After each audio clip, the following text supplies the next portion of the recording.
Good morning. How are you diddling? Excellent. Me too. Thank you very much for asking. Welcome to another episode of Dazed, Confused, and Generally Buggered, which is how we're all feeling at the moment during this lockdown situation. And so, over the last how many weeks is it now? 4 weeks, 5 weeks? I've been doing daily live videos talking to you and answering your questions about social media, about video, trying to help you get onto that content creation trail and hopefully get you creating content on a regular basis, starting to talk to your audience, build an audience, in fact, and get more and more people following your content on a regular basis. Also, every single day, I'm trying to help you understand what you can do for free in your business as well, because there is so much content you can create right now that won't cost you a penny. Now, it'll cost you a bit of time. You may need to put a bit of learning into the process, but it will not cost you anything monetarily to actually do all these things and start creating content yourself for your brand or for your business. So there's some really cool stuff that I've spoken about in the past. Go and check out some of the old podcasts. Go check out some of the old videos. I've edited up a load of the videos so you can see how they've been repurposed and turned into new content as well on the YouTube channel, on the Facebook channel, all over the place. So go and consume content once we finish today's subject, which is, I don't know what to talk about, which is an interesting one. I've been told this a few times recently, especially on Twitter. A lot of people saying, well, yeah, it's all well and good, but I don't know what I want to talk about. So we're going to cover that off a little bit. I'm going to give you some ideas of what you could be talking about and how you can make life a little bit easier for yourself so you know what you're going to be talking about. And as always, the floor is open to your questions, no matter what platform you're watching on right now. Type in your questions, whether you're on Twitch, you're on Periscope, Twitter, YouTube, the Facebook How to 9 Times Your Social Media group, or on the Perception Studios group as well. Please do just leave your questions in there and we'll do our best to answer them all the way through today's show. Got a bunch of questions to go through. First things first, though, who the hell am I? I am Simon Scholes, the founder and creative director of Perception Studios, this bad boy right here. And we're an award-winning visual marketing agency. We're based in the UK and we help brands and businesses create content that really helps them stand out. That's visual. So that could be video, animation, aerial work, photography work, specifically for social media content. But we do concentrate as well on helping people create documentary work or showcase videos for their website. In fact, we did a really great, fun health and safety video for a national brand fairly recently, which was good fun. So there's all sorts of different type of content we can help with, but we specialize in the creative behind social media content and really getting your brand and your business out there with content that stands out beyond just taking your average photograph. We can do lots of different things to really make you stand out a bit more. So that's what we do. And then a few years ago, it became quite obvious to me that I wanted to try and help smaller brands, smaller businesses understand what they could do for free, because free as a Yorkshireman was my favorite 4-letter word. So I just wanted to try and help people like yourselves and other businesses who want to start creating content, can't necessarily afford to go to an agency to do everything for them. So they want to understand what they can do themselves and then maybe outsource some of the extra work. So I came up with the How to 9 Times Your Social Media process, wrote a book about it. It went to #1. Lots of people read it. You can still get hold of a copy right now for free, I might add, through my website. All you have to do is go to perceptionstudios.co.uk, or you can click on the link in my pants. I'll put it in there after the show, and you can go click on that and get a copy of my book absolutely free, and it'll take you through the whole process. I take brands and businesses through about what they can do themselves, and then if there's any elements in there that they're not really sure about, then we can help them with those particular elements as well as a business and as a brand. So brilliant. Go and download the book if you've not already got yourself a copy. It's written how I speak. So if you want something that's written like Tolkien, then you're not going to get it. But if you want something written like a Yorkshireman speaks, you're onto a winner. Let's have a look at the comments then. A quick hello and good morning to Ed, who's tuned in at the moment, and also Miles as well. Thank you very much for joining us. If you are watching, maybe just lurking in the corner, say hello. You don't have to ask a question. Just drop a quick hello. I'm Bob and I'm in Stratford-upon-Avon, and we can say hello to Bob in Stratford-upon-Avon. Anyway, this morning's subject, I don't know what to talk about. I don't know how to get started. That's generally the big thing I get from a lot of people. I don't know what to talk about. I know I should be doing social media, but I've got nothing to say. Everybody has something to say. Everybody has value to give. Don't fool yourself into believing, or even more so, don't make the mind up for the people who might consume your content. Don't sit there and go, oh, well, all I do is sell DVDs. Nobody will give a shit about that, because there'll be somebody out there who does. So rather than making the mind up for them, start making some content that gives them some value so they can start following you and then going, wow, this guy really knows his DVD stuff, or this girl really knows her DVD stuff, whatever.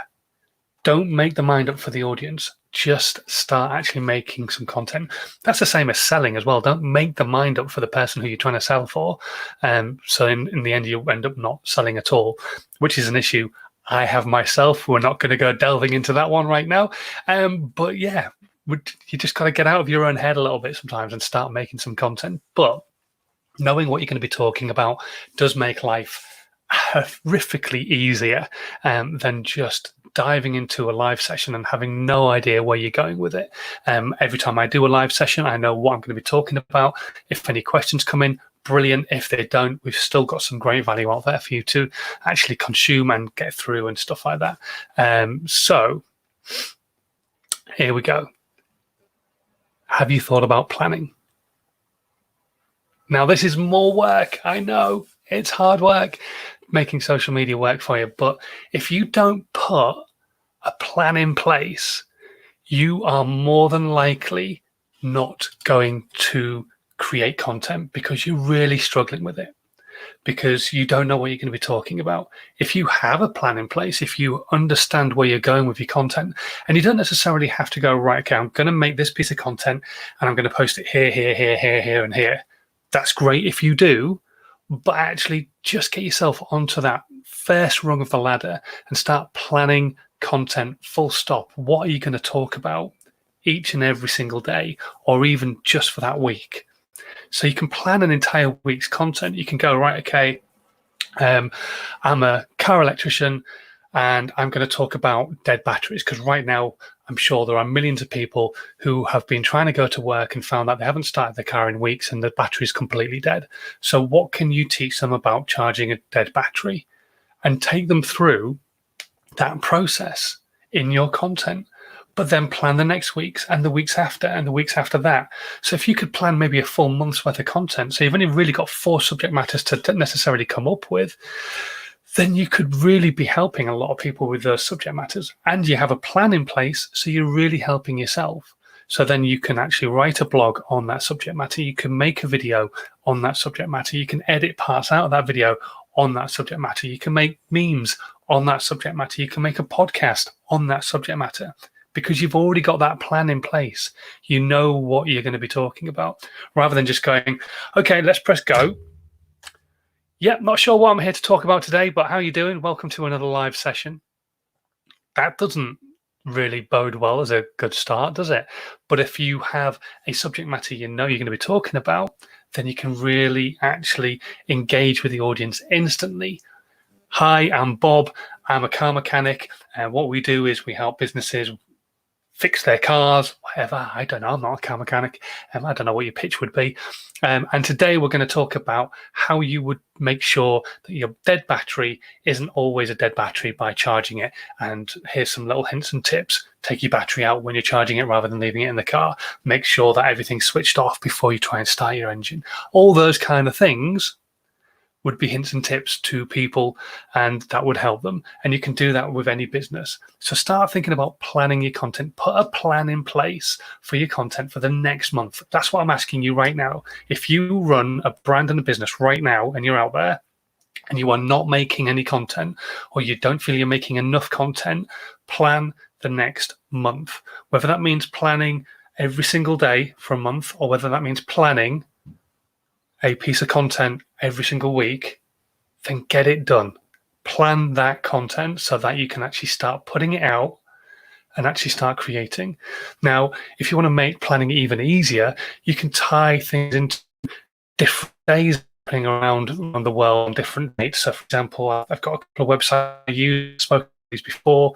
I will put them in the links below when we finish this live broadcast.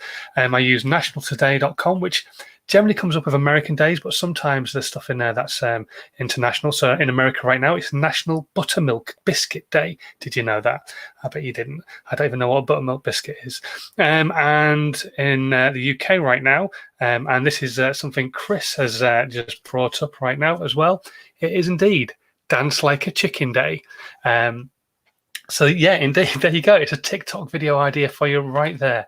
And what else could you maybe tie it into as well? Or maybe you're just going to use it as a piece of content to show that your business can have a bit of fun as well as being in business. But there's loads of sites like that. There's loads of ways that you can find out what different events are happening around the world on different days ahead of time so that you can plan your content, go into it prepared, or even better still, actually plan your content and then start creating content for those particular plans ahead of time. So when it comes to the day, like it is National Dance Like a Chicken Day, I had a piece of content already prepared because I made it 3 weeks ago because I already knew it was going to happen. And I already had a blog written about National Chicken Dance Day because I already knew it was going to happen. And I've already got a podcast created about Dance Like a Chicken Day because it was already going to happen. So all those kind of things you could have planned in your head or planned down on a spreadsheet for your business, for your brand. And it gives you time as well to think about ideas. So you could go through and go, right, okay, what's happening when? Okay, I'm not really sure how I would tie that in, but let me just have a think about it. Ping in the middle of the night when you're laid in bed, have a notepad and pencil next to your bed. I've got an idea, scribble it down, go back to sleep again. Just having that plan in place, really, trust me, it will make a huge difference. Ed is an advocate of it. He planned his content the other week and absolutely smashed it just because he planned his content. So get a plan in place for your business, for your content. I do actually have a spreadsheet that I used to hand out to clients as well. I'll try and update it so it's ready for 2020. And I'll put that in the links in the section below as well. Somebody remind me to do that because I'll probably forget, but we'll do our best to remember. Anyway, no matter where you are this morning, thank you very much for joining me. If you are on Twitch or on Periscope or on YouTube or on Facebook, if you've got any questions, drop them into the comments right now. Good morning to Barathasone. I hope I'm pronouncing that correctly. So Bob is a mechanic and your uncle. That's the one. Bob's your uncle. There you go. And Fanny is my aunt. So there you go. Oh, okay, he's telling me what a buttermilk biscuit is. A buttermilk biscuit is a normal biscuit, but made with buttermilk instead of water. Okay, I don't even know what a normal biscuit is. Is that like, it's an American thing, isn't it? Is it like a dumpling? I don't know. Anyway, good morning to, I think his name's Jason. So there you go.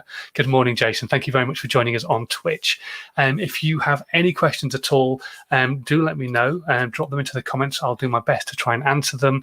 And yeah, we'll just go through what we've got right now and stick any questions in the comments. So first question this morning. Matt, who was on Twitter, asks, I'm a dancer and a dance teacher, and I want to inspire people to dance. How do I do this? Okay, I think there are a few things that you can do. Personally, I think it's all about potentially pulling it back a bit, and maybe going for the beginners. If you're wanting to inspire people to dance, you don't want to completely scare the shit out of them. Now, there are some amazing dancers on TikTok. There are some amazing dances on TikTok. But what about instead of going on there and showing how good you are, go on there, show a quick 15-second clip of this is the dance I'm going to teach you, and then over the next 45 seconds, make up a succinct edited piece that shows people how to do that dance, so that then they can learn how to do that particular dance. And then you can teach people different moves and teach people different things, but just really scale it back, go right back to being a beginner. And yeah, I think that's probably the best way of looking at your content, and not just on TikTok, even though TikTok is huge for dancing right now. So don't completely negate TikTok. Really do the content on TikTok. But then you could have slightly elongated content, longer content on things like Facebook or on YouTube, where you're teaching that dance, or even a blog so that anybody who wants to read it can learn that dance with photographs of you doing the different moves. So there's all sorts of content you could be creating, even the different photos of the different moves put onto Instagram in like a shuffle, like where you can swipe and have a look at the next photo and the next photo and the next photo.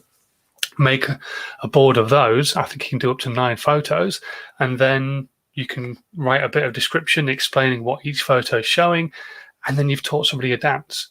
I think it's all about giving the value and actually making people understand that dancing is fun. You've got to put the fun element in there. So many people hate dancing because they just hate dancing. I hate dancing. I absolutely despise dancing. So get me dancing. If you can get me dancing, you can get anybody dancing. So how are you going to get me dancing? What's my pain point behind dancing? I just don't want to look a bit of a dick when I get up on the dance floor. So how are you going to help me not look like a dick on the dance floor? You're going to teach me some basic dance moves so that I can crack on and have some fun. That's the one, I think. Scale it back, take it back to beginners, find that pain point, fix that pain point. Why don't people even want to dance? And then you're on to a winner. There you go. Yeah, absolutely. I think that's awesome. Ed's asking if I've got any tips for removing a wasp nest. I don't, but Chris does.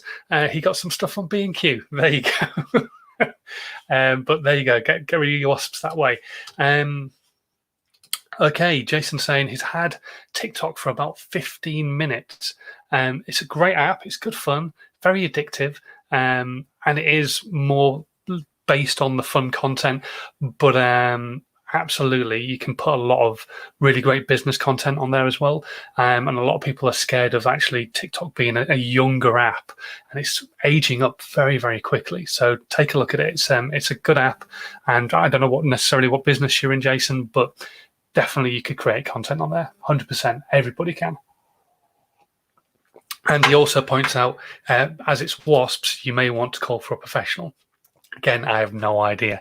But yeah, you may want to. I don't know. Bees, you can probably get rid of safely. Wasps, they're nasty little buggers, aren't they? You don't want to end up like the kid in Stand By Me. That was wasps, wasn't it? Macaulay Culkin. Yeah. Anyway, right, moving on. Paula asks the question, how do you get subtitles on your videos? All right, then, this is a fun one. So YouTube and Facebook create AI automated captions for your videos. They are usually wrong because they are artificially intelligent. They're automatically created. So how do you create captions for your content that actually are correct and that you can potentially edit as well? So there's a great piece of software I use. The link will be in the description box below after this video, called rev.com. And what they do is they allow you to send them the video and they will transcribe it. Now, there are different levels of transcription on the website. You can either get it transcribed, which means you can then take it away and turn it into a blog or what have you, or you can pay, that's $1.25 a minute, or you can get it captioned for $1.25 a minute, and the captions will be about 99% right, which is great. Or you can pay a lower fee, and I think the lower fee is about 25 cents a minute, and that will give you a file which you can then transcribe and also use as captions. But you need to have then the ability to be able to edit the captions because they're only about 80% right. So you've got really two options. And a lot of other websites do captioning. This just happens to be the one I use and I have done for a very long time. And I just think they're a great website and definitely the one I would point anybody towards when they're looking for captioning. So if you've got the skill set, if you've got the software, you've got the ability, then go for the cheaper option, and then you get a basic captioning for your piece of content. You drag the captions over the top in your editing software and then just edit the captions as you go. If you don't have the knowledge, if you don't have the technology, if you don't have this skill set, go for the more expensive version, the $1.25 a minute. It will obviously give you a damn near perfect transcription, captioning. And what you do is you take the file that they send you, it's called a .srt file, and you can upload it when you upload your content. So on Facebook, you can add captions using the SRT file, same on YouTube as well. Now, you don't have to add them as you upload on Facebook or on YouTube. You can do it after you've done it. So you could upload a piece of content onto Facebook, upload a piece of content onto YouTube, and then say, actually, you know what, I really fancy having some captions on here, and then add the captions afterwards. If you're putting a video on LinkedIn, it's a totally different kettle of fish. You have to upload the video with the captions. Now, they don't have to be embedded into the video, but you have to upload the captions at the same time as you put the video live. You cannot edit a video once it is live on LinkedIn. You just can't. There's no way of doing anything to it once it is live. So make sure if you're going to put something on to LinkedIn and you want it to have captions, that you have the caption file first before you upload it, because you can't change it afterwards. But Facebook, YouTube, absolutely fine. You can do. You could also, if you've got an audience on YouTube, for example, you could ask your audience to provide you with translations of your captions for different countries. So if you are an international brand, and you create content on a regular basis and you put English captions on there, you can just say to your audience at the end or at the start of your videos, if you are watching on the captioning and you're based in Spain, obviously our captions are in English, but we'd love it if you were able to provide us with a Spanish version of the captions. Because what's really great about sites like YouTube is that you can have multiple translations on there, so people can actually put in which country they're in so that they can watch the translation in that country. So when I used to create content for Slovakia, because my wife's Slovakian and I was learning Slovakian, I was able to get people to create not only an English translation, but a Slovakian translation and so on and so forth. So yeah, that's a really great little tip as well, which does help. Trust me, captioning really helps your content get out there further, and actually adding the SRT file afterwards does actually help more so than actually embedding it into the content.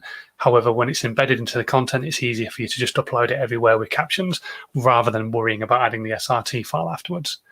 I've probably confused matters a little bit, but just go and look at the link in my pants after this live session and go and have a chat with the guys at rev.com. The link that I send you will save you a few quid as well. So give it a go, give it a try. It'll save you some money. Helps you set up an account with rev.com, save you some cash, and will maybe line my pocket a little bit as well, which would be awesome. Thank you very much. But yeah, whatever. You have to tell people that there's affiliate links, don't you? Okay, right. Next one. Nasri. Oh, blimey, okay. I feel invisible on LinkedIn. What I post is lucky to get 10 likes or any comment at all. Why? Oh, Nasri. Okay. First of all, I don't know how big your audience is on LinkedIn, but the chances are it's one of a few things. Number one, your content's crap. And that's the honest one straight away out there, done and dusted. Because, yeah, that's the one that everybody hates to hear. And it's a very good possibility that you're just not connecting with the audience that you're aiming at. There is also the possibility that you're just being a bit too wide. Have you got a niche? Have you got an avatar for your business? Do you know who it is that you're actually trying to aim at?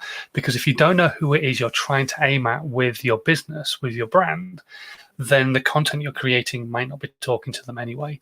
So you really need to make content that's going to talk to your avatar, who your ideal client is. Once you know who your ideal client is, then you can create content for them where they are. If you feel your audience is on LinkedIn, that's absolutely fine, but you need to know who you're talking to. Otherwise, your content ends up being a bit crap because nobody wants to interact with it. Nobody wants to do anything with it. Now, I've not seen any of your content, but potentially you might also want to think about just giving value in your content. Are you giving value or are you trying to sell? If you're trying to sell, that's a real big off-putting from people because they don't want to be sold at until they've built a connection with you.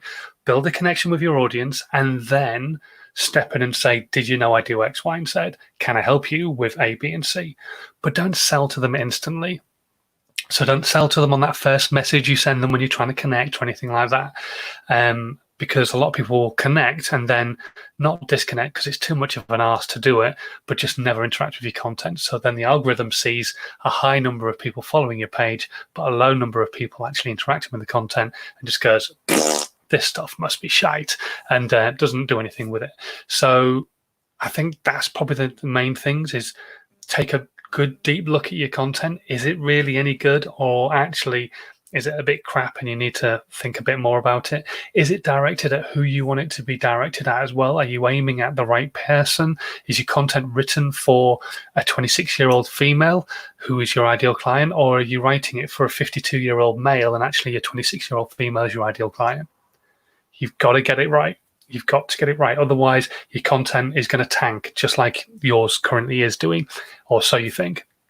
So yeah. Also, by the way, 10 likes on a piece of content, it's not that bad, to be fair, on LinkedIn. What you're really wanting to do is looking for the shares and the comments as well, though, to really get that points level up. If you've not heard me talk about this before on LinkedIn works on like a points level. So what you get is a certain number of points. If you get over 20 points in the first hour of posting a piece of content, they'll push it out to a wider audience. You get 1 point for a like, 2 points for a comment, and 3 points for a share. If you respond to a comment that somebody's commented on your content, then that also counts as pointage as well. But all the comments have to have over 4 words within them, not including your own name. So yeah, that's how LinkedIn works. Let's have a quick look at the questions. Hazarben, what do you mean avatar? I think I kind of explained it then, but basically an avatar is your ideal client. Who is he or she? Who is your perfect customer that you want to speak to? And what you do is you take yourself through a process of understanding who they are, where they're based in the world, what they do in their free time, whether they've got kids, whether they're married, whether they're gay, bisexual, straight, whatever. There's lots of different things you can really narrow it down to so that you can actually be absolutely on point with your messaging. If your message is a bit scattergun, then you're not talking to the person you want to talk to. For me, our niche for the social media content side of things is to try and help coaches, specifically mindset and life coaches, take their brand from being local to national. However, I do know that what I teach them, I can teach anybody, because everybody wants their brand to do a little bit better. Everybody wants to make a little bit more money.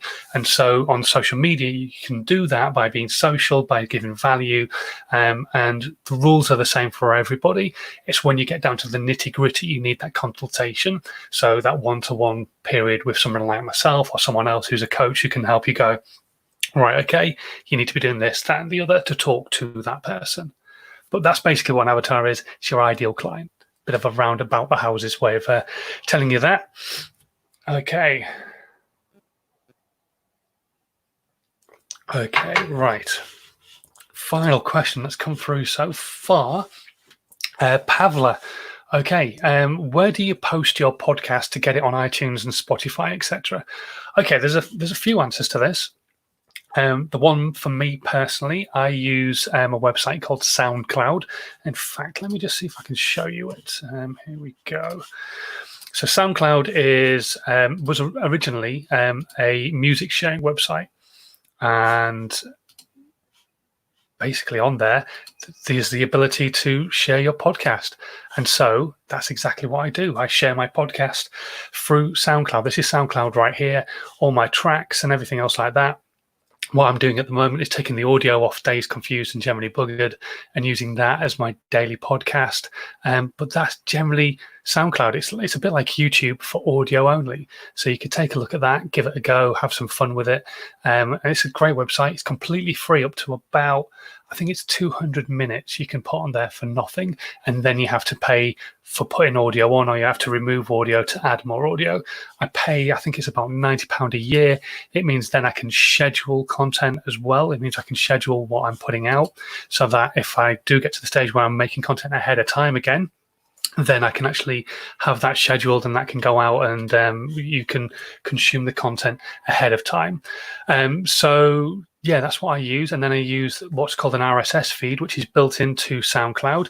In fact, again, I'll show you that again right now. I'm going to have to be quick because my little boy's just woken up. And you go into your settings, and in settings under content, you have an RSS feed. You provide that RSS feed address to iTunes, Spotify, whatever site you want to use, and they will pick up on the audio, check it's all okay, and then thumbs up, you're onto a good one, and you're absolutely sorted. They'll start pushing your content out on those different platforms. So hopefully that will give you a good idea. So yeah, absolutely. Also, you've got Acast that you can actually use, which Ed's just mentioned, with unlimited hours of podcasts for free. That's good. Never heard of that one. That's cool. Don't know if they've got the scheduling capability on there, but that's brilliant. And also, Hazaben is asking, what do points on LinkedIn get you? They get you prizes, or more to the point, they get your audience, your content pushed out to a wider audience. When you put a piece of content out initially, it'll only go up to 5 or 10% of your potential audience. Once the actual content is deemed as being decent, good enough, actually engaged with by your audience, then the platform will push it out to a wider audience for you, and more people will get to see it. Anyway, right, I'm going to call it a day there. My little boy is going crazy, so I'm going to go and settle him back down again. Hopefully you got some value from today's live video. If you did, thank you very much for tuning in. Make sure you share the content with all your audience members as well. Let them get some value. Make sure you're subscribed, and I will catch you tomorrow for another live broadcast. Take it easy, stay safe, and if you're in the UK, don't forget to clap tonight for your carers. Have a good one. Bye.